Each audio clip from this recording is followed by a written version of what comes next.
Қымбатшылық бүгін бас ауыртатын басты мәселе. Онсыз да айлығын баспана жалдауға, тамақ алуға кетіріп отырған шығысы табысынан артық халық енді қалай өмір сүрмек? Бүгінгі шығарылымда бұл өзекті тақырыпты қозғаймыз. Баршаға сәлем. Басталмас бұрын арнаға жазылып, қоңырауға басуларыңызды сұраймын. Қазақ тілді контентті дамытуға өз үлесіңізді қосыңыз. Кеттік. Мемлекеттің болашақ үшін жасап жатқан инновациялары, стратегиялары, имидждік шаралары ешкімге қызық емес. Тоқаевтың Петербург және Катар форумдарында айтқаны, Қадыровтың сандырағы, Болат Назарбаевтың солтталу ісі, құрылып жатқан партиялар, тіпті сүйікті тақырып жұлдыздардың жеке өмірі халықты қызықтырып жатқан жоқ. Неге? Өйткені айлығым тамаққа жетсе екен, балаларым бүгін не жейді, не ішеді деген уайыммен жүрген халыққа күнкөрісті ойлау керек. Көріп отырсыздар, бәрі күннен күнге қымбаттап барады. Соның кесірінен көпшілік көп тағамнан бас тартуға мәжбүр. Тұтынатын тауар мен қызметтер қымбаттағанымен еңбекақы өсіп жатқан жоқ. Бұрынғы міндеттерді орындағанымен яки қызмет көрсеткенмен төленетін қаражат деңгейі сол қалпы.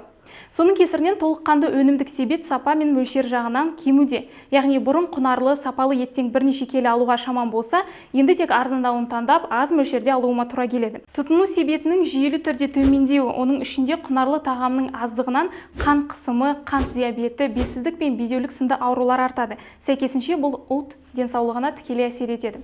Қазір Қазақстан Еуразиялық экономикалық одақ елдері арасында инфляцияның өсуі бойынша екінші орында.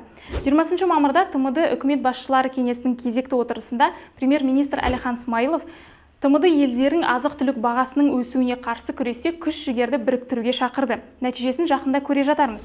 Жалпы Украинадағы қақтығыстың яки Ресейге бағытталған санкциялардың ғаламдық инфляцияға әсері айқын байқалуда.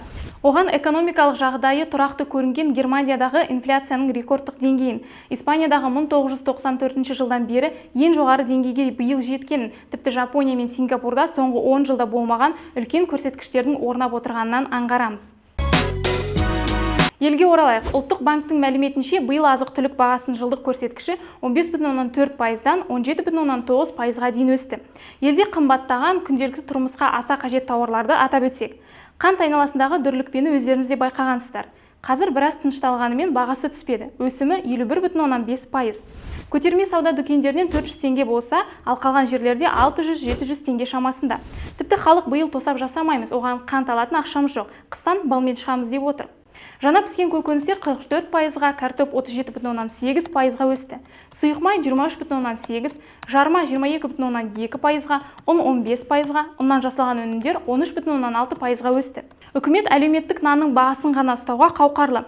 Ал басқа ұннан жасалатын өнімдер, тәтті тоқаш болсын, қара нан болсын, күн сайын қымбаттап жатыр. Сатушылар ұнның бағасы бидайдың жоқтығынан көтерілуде десе, Ауыл шаруашылығы министрлігі бидай тапшылығы жоқ дейді.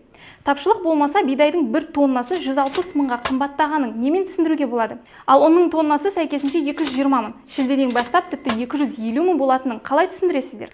Сүт 13,1%-ға, жемістер 12,2%-ға, ірімшік 12,1%-ға, май 11,4%-ға өсті. Онсыз да қымбат болған ет өнімдеріне келсек, құс еті 25,5%-ға, қой еті 16,7%-ға, жылқы еті 15,1%-ға өскен.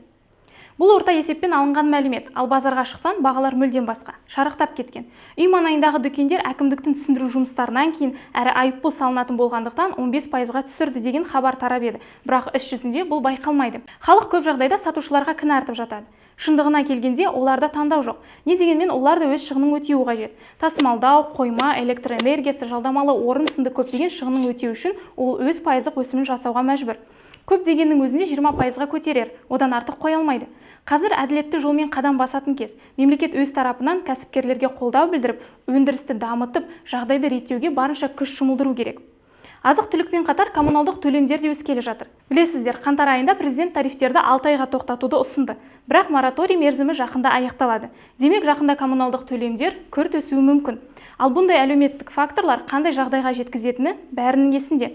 Бағаларды реттей алмау қаңтарда жіберіп алған қателікке қайта жол береді. Оған жеткізбеу үшін билік не мораторийді ұзарту керек, не болмаса өсімге белгілі бір лимит қойып, бағаларды қадағалау керек. Әлемді қымбатшылық қыспақ қалды. Бұл шындық. Бұл масштабты мәселе. Мемлекет шешімін жылдам табуы керек мәселе. Бүгінге айтарым осы. Тақырып бойынша ойыңызды видео астына қалдыруды ұмытпаңыз. Сіздермен болған әдетінше мен Шолпан Сағадат. Қолдауларыңызға алдын ала алғыс білдіремін. Келесі кездескенше.